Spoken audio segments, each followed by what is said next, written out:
Good morning, dear learners. I am Glarmina, Academic Counselor, IGNOU RC Cochin 14000. So today we are going to start our online sessions. So our course is MPC 004 Advanced Social Psychology. We have got 16 units. So let's start with the first unit. Nature and concept of social psychology and social psychology related to other disciplines. Let's start with introduction. I hope all of you know how to define psychology. Psychology is a scientific study of behavior and cognitive or mental processes. So social psychology, it is a study of these behavior and mental processes in social situations. It is a study of how people think about, influence and relate to others. Actually, it emerged at the interface of psychology and sociology. So we can say that both these two are the parents of social psychology. So it analyzed the nature and the relationship of man to the society. So if we say the sphere of social psychology is social and our focus is the individual in social situation. So it is basically the study of individual in social situation, and the situation can be person to person, person to group, group to group and group to person, and the interaction can be of three types: person to person, person to group and group to group. Then let's come to the definitions of social psychology. These are the three major definitions.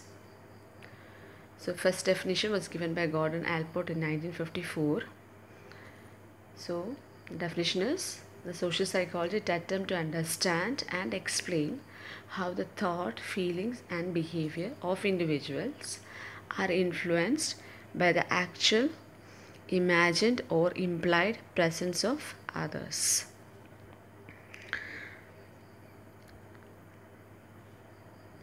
So the second definition is given by Barron and Byron. It says social psychology is a scientific field that seeks to understand the nature and cause of individual behavior and thought in social situation. A similar one I have mentioned before. The next definition is given by Mayers and Spencer in 2006. So it is a scientific study of how people think about, influence and relate to one another. So these are the major three definitions. So in the first definition, I've told that it is the actual, imagined or implied presence of other human beings can influence our thought, feelings and behavior. So actual presence means the physical presence of another being. Imagined presence means it can be our laws, our culture, our traditions that can force us to behave in a particular way. Okay, so these come under imagined or implied presence. Next comes the nature and concept of social psychology. Social psychology is scientific in nature. We have got three basic steps or processes, same as what we do in a scientific method. So we'll collect carefully made observations, then we integrate these observations and make statements of general principles, and in the last step we utilize these general principles to predict future observations. So social psychology, it is not purely science, but it is scientific in nature, as we are dealing with human beings and the human minds are complex, and we have difficulty in predicting our behavior and also others' behaviors in the same way. So that prediction and controlling phenomena is sometimes effective, but it is not at all fully effective. Okay. Then comes the concepts of social psychology. In social psychology, we study the experience and behavior of individuals, and the behavior, we can say, it is the result of interaction between mental states and the immediate social situation. So behavior can be viewed as a function of person and environment. And we studies both observable behaviors and the emotions and thoughts which cannot be directly observed by us. And we are studying the culture also in social situations. Then comes the causes of social behavior and thought. So there are many factors that can affect social interactions and social behaviors.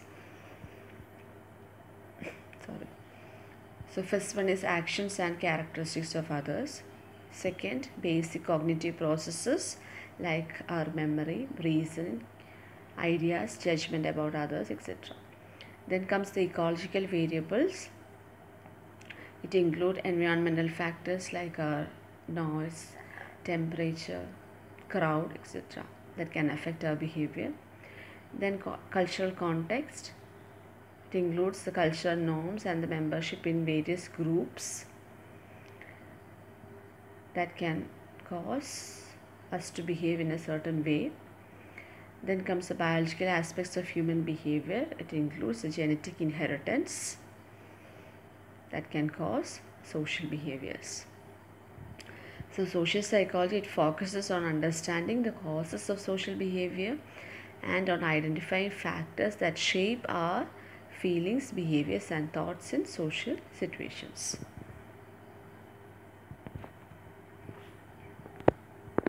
Then comes the scope of social psychology.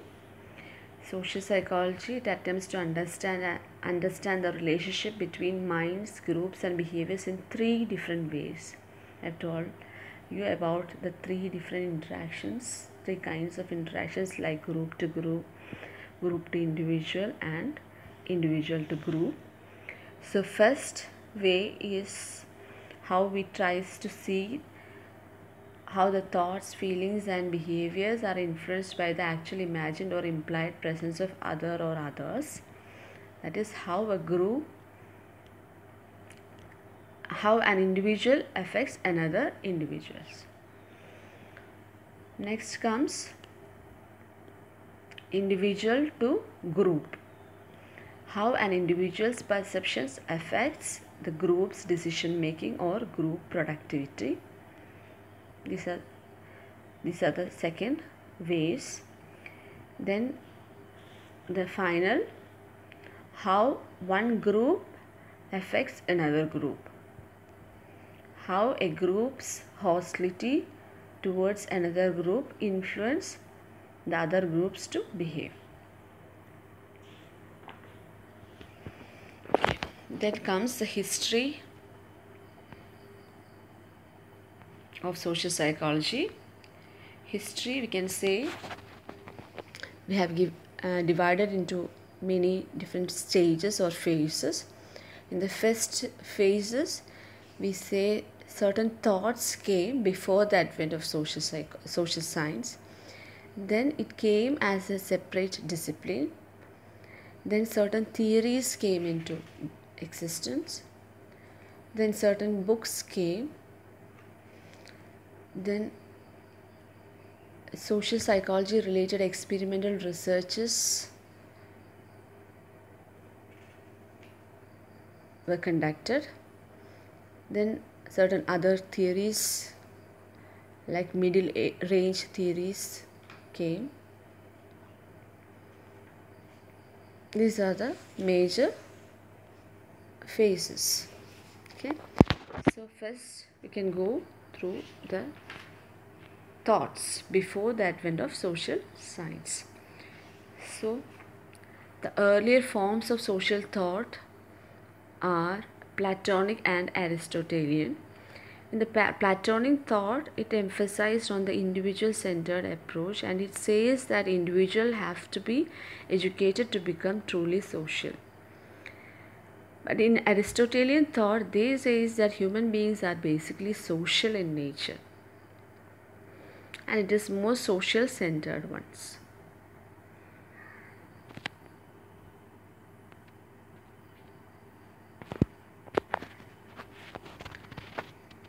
And Hegel, he says that state is not only the ultimate form of society but the incarnation of the objective social mind of which individual minds are active participants. So individualism has appeared in two forms in sociological thoughts. First one is hedonism. In hedonism, the individual pleasure is emphasized, and in utilitarianism, the pleasure for greater numbers are focused. The modern theories, they say, these words we can say in the form of reinforcement, reward, reduction of stress and dissonance. Then the concept of power has returned in social psychology. The concept of power found its proper frame of reference in the field theory and social exchange theory. Kurt Lewin was the major proponent. He is considered as the father of applied psychology. He said how power influence others, power of a person influence others, and mentioned about aggression, conformity to pressure, obedience to authority, and power in language. Research areas were conducted. Researches where power has been studied are among these areas. Then came the second stage of development, psychology, social psychology, how it emerged as a discipline. So the requirement concerning the solution of socio-psychological problems were aroused. Thus,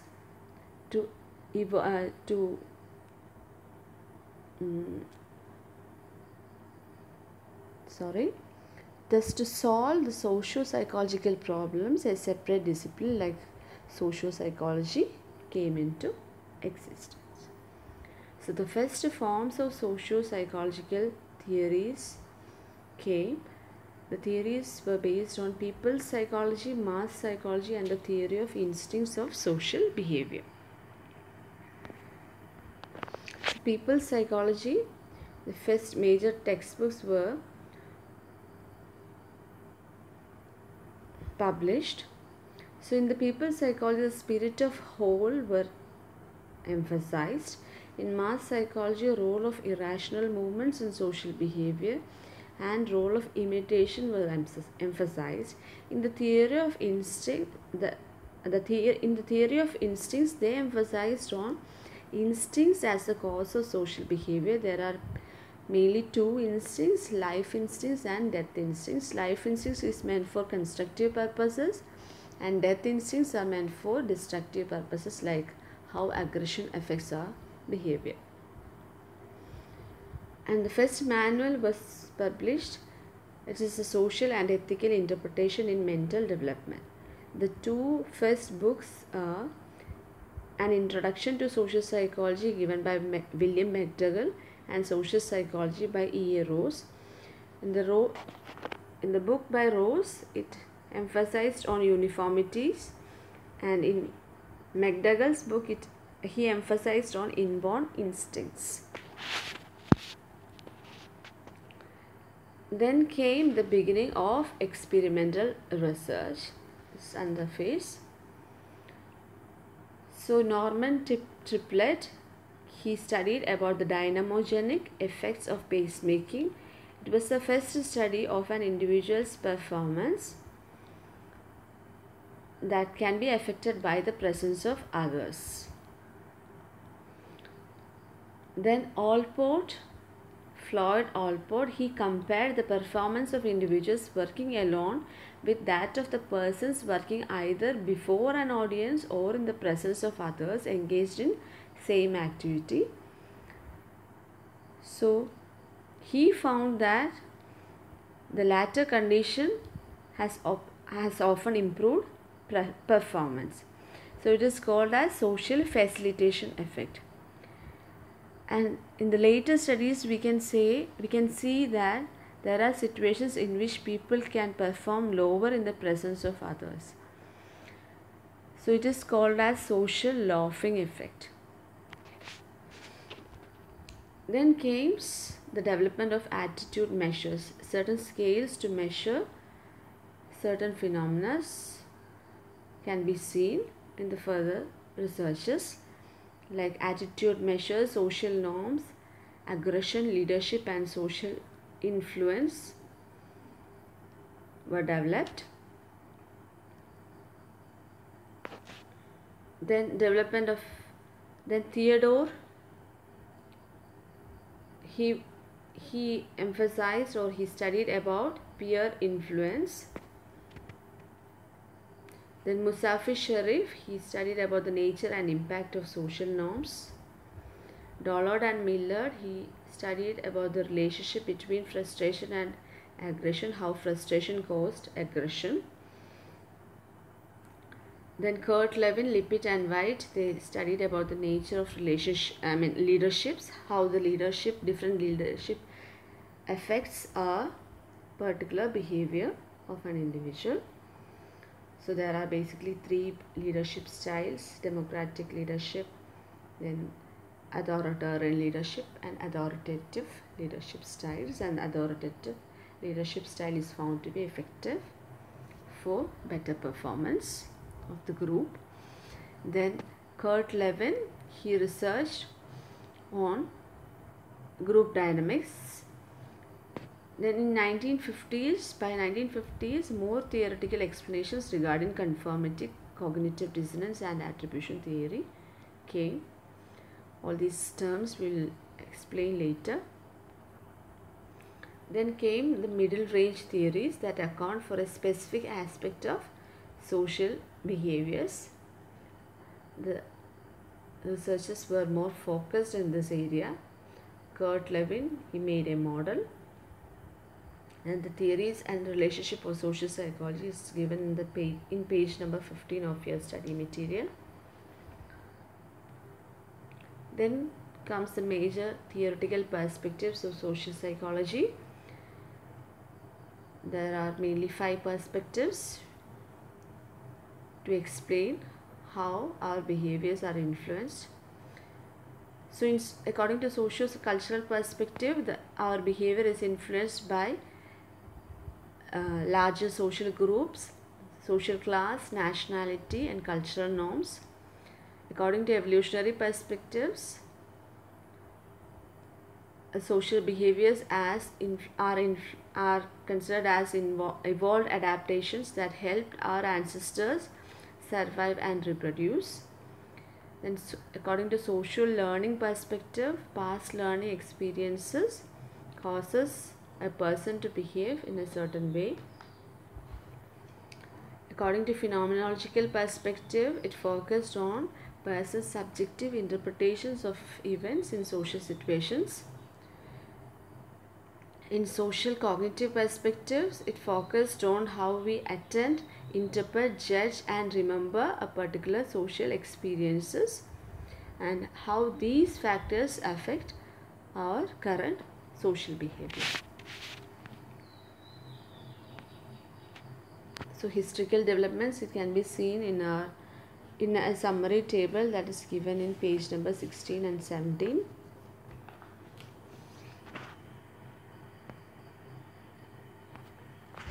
Then comes social psychology and other disciplines. In that we can see 3 levels of analysis. It is similar to what we said in the previous perspectives. So societal level analysis, individual level analysis and interpersonal level analysis. In societal level analysis, broad social forces influence social behavior. How a violence is influenced by the poverty or immigration like social factors. In individual level analysis, we can say that a violent behavior can be due to the person's personality characteristics or unique personal history. In interpersonal level, we can say that the current situation may be due to interpersonal relationships and the struggles in that relationships. Then comes amalgamation of sociology and psychology. So there is two types of social psychology. First one is psychological social psychology. It emphasized upon subjects' mental processes, dispositions, experiences, etc. Then in sociological social psychology, it emphasized on subjects or the person's place in social order, their socialized roles and historical social context. And there can be synthesis of both. So it studies both the mass phenomenon and the position of an individual in that social group. Then social psychology and other disciplines. How other disciplines are related to social psychology discipline. So first one is how social psychology and sociology are connected. So sociology, it is defined as a study of society, and social psychology exchanges freely ideas, methods and models with sociology. In sociology, then comes sociology and social psychology and anthropology. So anthropology is the scientific study of human beings, and anthropology gives a clear picture of the culture and social context to a social psychology. Then social psychology and social linguistics. So social linguistics basically studies how a language connects with the society. And sociolinguistics, it borrows theories from social psychology to draw inferences about behaviors from the linguistic data. So here comes the end of our first unit. Hope the session was useful for you. Thank you.